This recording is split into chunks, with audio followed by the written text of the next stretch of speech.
Hello friends, ನಮಸ್ಕಾರ. ಎಲ್ರಿಗೂ welcome back to my channel. Friends, ಇವತ್ತು ಆರೋಗ್ಯಕರವಾದ ನುಗ್ಗೆ ಸೊಪ್ಪಿನ ಪಲ್ಯ ಮಾಡ್ತಾ ಇದ್ದೀನಿ. ಈ ಪಲ್ಯ ರೆಸಿಪಿ ಸ್ಟಾರ್ಟ್ ಮಾಡೋದಕ್ಕಿಂತ ಮೊದಲು ನೀವೇನಾದರೂ ನನ್ನ ಚಾನಲ್ನ ಸಬ್ಸ್ಕ್ರೈಬ್ ಮಾಡ್ದೇನೆ ನೋಡ್ತಾ ಇದ್ದರೆ ಪ್ಲೀಸ್ ಚಾನಲ್ನ ಮೊದಲು ಸಬ್ಸ್ಕ್ರೈಬ್ ಮಾಡ್ಕೊಳ್ಳಿ. ಹಾಗೆ ಪಕ್ಕದಲ್ಲಿರುವಂಥ ಬೆಲ್ ಐಕಾನನ್ನು ಕ್ಲಿಕ್ ಮಾಡಿ.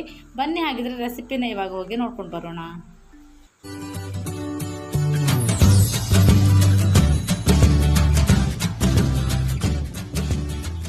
ಫ್ರೆಂಡ್ಸ್, ನಾನಿಲ್ಲಿ ನುಗ್ಗೆ ಸೊಪ್ಪನ್ನು ಬಿಡಿಸ್ಕೊಳ್ತಾ ಇದ್ದೀನಿ.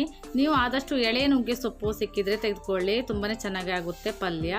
ಇವಾಗ ಇದನ್ನು ಹಾಗೆ ಬಿಡಿಸ್ಕೊಳ್ತಾ ಇದ್ದೀನಿ. ಇದನ್ನು ಕಟ್ ಮಾಡುವಂಥ ಅವಶ್ಯಕತೆ ಕೂಡ ಇಲ್ಲ. ನುಗ್ಗೆ ಸೊಪ್ಪು ಅಂದರೆ ಸ್ವಲ್ಪ ಕಹಿ ಅಲ್ವಾ, ಇದು ಸ್ವಲ್ಪ ಇಷ್ಟಪಡದೆ ಇರುವವರೇ ಜಾಸ್ತಿ.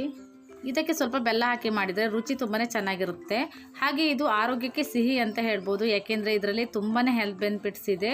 ಹಾಗಾಗಿ ನಿಮಗೇನಾದರೂ ರಕ್ತಹೀನತೆ ಸಮಸ್ಯೆ ಇತ್ತು ಅಂದರೆ ಖಂಡಿತವಾಗಲೂ ಈ ನುಗ್ಗೆ ಸೊಪ್ಪನ್ನು ಬಳಸ್ಬೋದು. ತುಂಬಾ ಬೇಗ ನಿಮ್ಮ ರಕ್ತಹೀನತೆ ಸಮಸ್ಯೆ ಕಮ್ಮಿ ಆಗುತ್ತೆ. ಹಾಗೆ ಇದರಲ್ಲಿ ವಿಟಮಿನ್ ಎ ಇರೋದ್ರಿಂದ ನಿಮ್ಮ ಕಣ್ಣಿನ ದೃಷ್ಟಿ ತುಂಬಾ ಚೆನ್ನಾಗಿ ಇಂಪ್ರೂವ್ ಆಗುತ್ತೆ. ಮತ್ತು ಈ ನುಗ್ಗೆ ಸೊಪ್ಪಿನಲ್ಲಿ ವಿಟಮಿನ್ ಇ ಇದೆ. ಇದು ನಮ್ಮ ಸ್ಕಿನ್ ಹೆಲ್ತ್ಗೆ ತುಂಬಾ ಒಳ್ಳೆಯದು. ಹಾಗೆ ವಿಟಮಿನ್ ಸಿ ಕೂಡ ಹೇರಳವಾಗಿ ಇದೆ.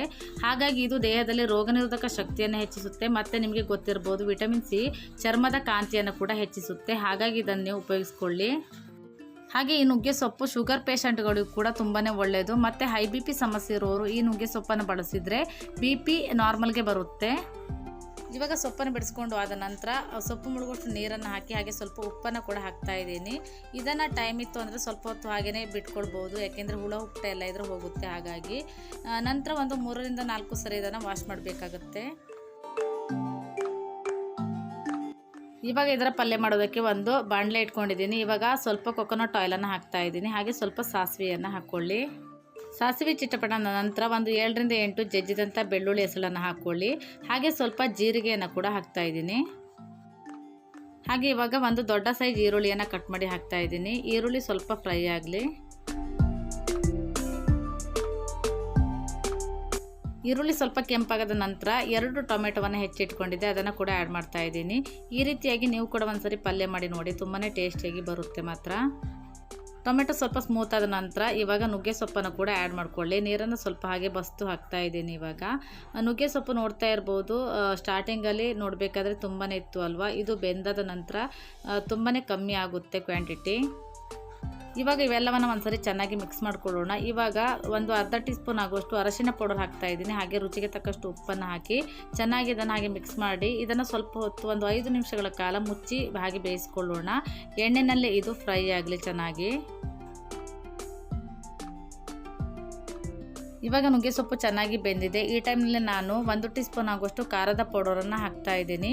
ನೀವು ಬೇಕಿದ್ದರೆ ಮನೆಯಲ್ಲಿ ಮಾಡಿರುವಂಥ ಪಲ್ಯದ ಪೌಡರ್ ಏನಾದರೂ ಇದ್ದರೆ ಅದನ್ನು ಕೂಡ ಸೇರಿಸ್ಕೊಳ್ಬೋದು. ಹಾಗೆ ಇವಾಗ ಸ್ವಲ್ಪ ಬೆಲ್ಲವನ್ನು ಕೂಡ ಸೇರಿಸ್ತಾ ಇದ್ದೀನಿ.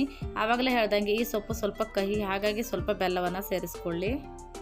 ನಾನಿಲ್ಲಿ ಸ್ವಲ್ಪ ಬೆಲ್ಲವನ್ನು ಸೇರಿಸ್ಕೊಂಡಿದ್ದೀನಿ. ನಿಮಗೆ ಸ್ವೀಟ್ ಜಾಸ್ತಿ ಬೇಕು ಅಂದರೆ ಸ್ವಲ್ಪ ಜಾಸ್ತಿ ಬೆಲ್ಲವನ್ನು ಸೇರಿಸ್ಕೊಳ್ಳಿ. ಇವಾಗ ಲಾಸ್ಟಲ್ಲಿ ಸ್ವಲ್ಪ ಕಾಯಿ ತುರಿಯನ್ನು ಹಾಕ್ತಾ ಇದ್ದೀನಿ. ನಿಮಗೆ ಕಾಯಿ ತುರಿ ಬೇಡ ಅಂದರೆ ಸ್ಕಿಪ್ ಮಾಡ್ಕೊಳ್ಬೋದು. ಕಾಯಿ ತುರಿಯನ್ನು ಹಾಕಿದ ನಂತರ ಹಾಗೆ ಚೆನ್ನಾಗಿ ಒಂದ್ಸರಿ ಮಿಕ್ಸ್ ಮಾಡಿ ಇದನ್ನು 1 ನಿಮಿಷ ಹಾಗೆ ಮುಚ್ಚಳ ಮುಚ್ಚಿ ಬೇಯಿಸ್ಕೊಂಡ್ರೆ ಸಾಕು, ಚೆನ್ನಾಗಾಗುತ್ತೆ. ತುಂಬಾ ಈಸಿಯಾಗಿ ಈ ಪಲ್ಯವನ್ನು ಮಾಡ್ಕೊಳ್ಬೋದು. ನೀವು ಟ್ರೈ ಮಾಡಿ ನೋಡಿ. ತುಂಬಾ ಆರೋಗ್ಯಕರವಾದ ಒಂದು ರೆಸಿಪಿ ಅಂತ ಹೇಳ್ಬೋದು ಇದು. ಇದಕ್ಕೆ ನಾನು ಬೆಲ್ಲವನ್ನು ಹಾಕಿರೋದ್ರಿಂದ ಈ ಪಲ್ಯ ಸ್ವಲ್ಪ ಕಹಿ ಸಿಹಿಯಾಗಿ ತುಂಬಾ ಚೆನ್ನಾಗಿರುತ್ತೆ.